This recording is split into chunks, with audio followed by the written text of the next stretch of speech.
نصلي على رسوله الكريم أما بعد فأعوذ بالله من الشيطان الرجيم بسم الله الرحمن الرحيم قال الله تعالى في كتابه المجيد والفرقان الحميد يرفع الله الذين آمنوا منكم والذين أوتوا العلم درجات وقال النبي صلى الله عليه وسلم طلب العلم فريضة على كل مسلم صدق الله العظيم وصدق رسوله النبي الكريم سبب کیا ہے تو اس کو خود سمجھتا ہے سبب کیا ہے تو اس کو خود سمجھتا ہے زوال بندے مؤمن کا بے ذری سے نہیں جہاں میں جوہر اگر کوئی آشکارا ہوا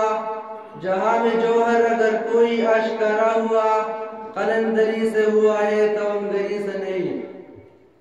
محترم اساتذہ کرام صاحبان محترم مہمانان گرامی قدر احباب اور میرے ہم سفر ساتھیوں السلام علیکم ورحمۃ اللہ وبرکاتہ آج مجھے جس موضوع پر بات کرنے کا موقع ملا ہے وہ ہے علم کی فضیلت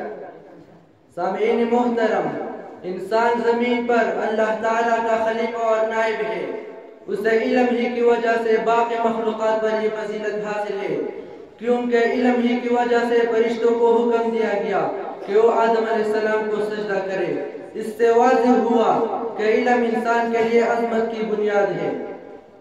سامعین محترم علم عظمت اور سربلندی کا ذریعہ ہے علم کے معنی ہے جاننا اور آگاہ ہونا اللہ تعالیٰ کے اپنے بندوں پر بے شمار احسانات ہیں جن میں سے ایک احسان علم ہے جو اس نے اپنے بندوں کو عطا کیا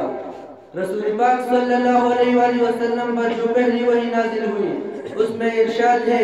اقرأ بسم ربک الذی خلق خلق الانسان من علق اقرأ وربک الاکرم الذی علم بالقلم علم الانسان ما لم يعلم اپنے پروردگار کا نام لے کر پڑھیے جس نے پیدا کیا جس نے انسان کو خون کی پھٹکی سے بنایا پڑھیے اور آپ کا رب بڑا کریم ہے جس نے قلم کے ذریعے علم سکھایا اور انسان کو وہ باتیں سکھائی جن کا ان کو علم نہ تھا سامعین محترم علم کے بارے میں نبی اکرم صلی اللہ علیہ وآلہ وسلم کی کوششوں کا اندازہ اس بات سے لگایا جا سکتا ہے کہ غزوہ بدر میں جو کافر قیدی آزاد ہونے کے لیے فدیہ نہ دے سکے ان سے آپ صلی اللہ علیہ وآلہ وسلم نے فرمایا کہ اگر وہ 10 مسلمان بچوں کو لکھنا پڑھنا سکھا لے تو انہیں آزاد کر دیا جائے گا آپ صلی اللہ علیہ وآلہ وسلم نے یہ بھی فرمایا کہ علم مؤمن کی متاع مشدہ ہے جہاں سے بھی ہو انہیں حاصل کرے کیونکہ وہی ان کا سب سے زیادہ حقدار ہے سامعین محترم علم عظمت اور سربلندی کا ذریعہ ہے زیور علم سے آراستہ لوگ اللہ تعالیٰ کے زیادہ قریب ہوتے ہیں جو لوگ نور ایمان سے منور ہو کر علم سے کام لیتے ہیں ان کے بارے میں فرمایا کہ یرفع اللہ الذین آمنوا منکم والذین اوتوا العلم درجات یعنی تم میں سے جو لوگ ایمان لائے اور جنہیں علم دیا گیا اللہ تعالیٰ ان کے درجات بلند فرمائے گا آپ صلی اللہ علیہ وآلہ وسلم نے یہ بھی فرمایا کہ جب تم جنت کی باغات میں سے گزرو تو ان سے جی بھر کر فائدہ اٹھاؤ صحابہ نے پوچھا کہ یا رسول اللہ صلی اللہ علیہ وآلہ وسلم جنت کی باغات کیا ہے آپ صلی اللہ علیہ وآلہ وسلم نے فرمایا کہ علم کی مجلس سے جنت کی باغات ہے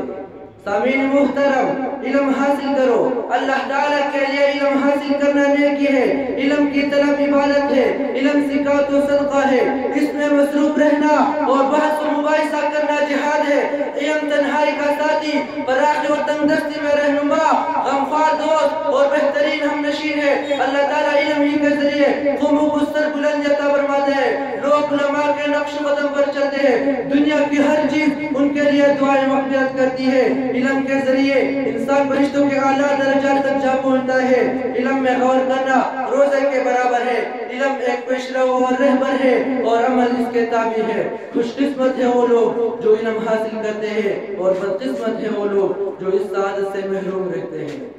سامعین محترم اسلام اپنے ماننے والوں کو حکم دیتا ہے کہ علم کی تلاش میں نکلو اور حکمت کے موتی جہاں سے بھی ملے انہیں حاصل کرو۔ کیونکہ علم میں عظمت ہے۔ اس بات پر تو تاریخ گواہ ہے کہ مسلمان جب تک قرآن مجید کی تعلیمات پر عمل پیرا رہے تو دنیا میں غالب رہے، مگر جب انہوں نے قرآن سے منہ پھیرا اور علم کی روشنی سے دور ہوئے تو زوال کا شکار ہو گئے۔ اس لیے ہمیں چاہیے کہ علم حاصل کرے۔ دعا ہے کہ اللہ تعالیٰ ہمیں علم نافع بھی عطا فرمائے اور اس پر عمل کرنے کی توفیق بھی نصیب فرمائے۔ آمین۔ وما علینا الا البلاغ۔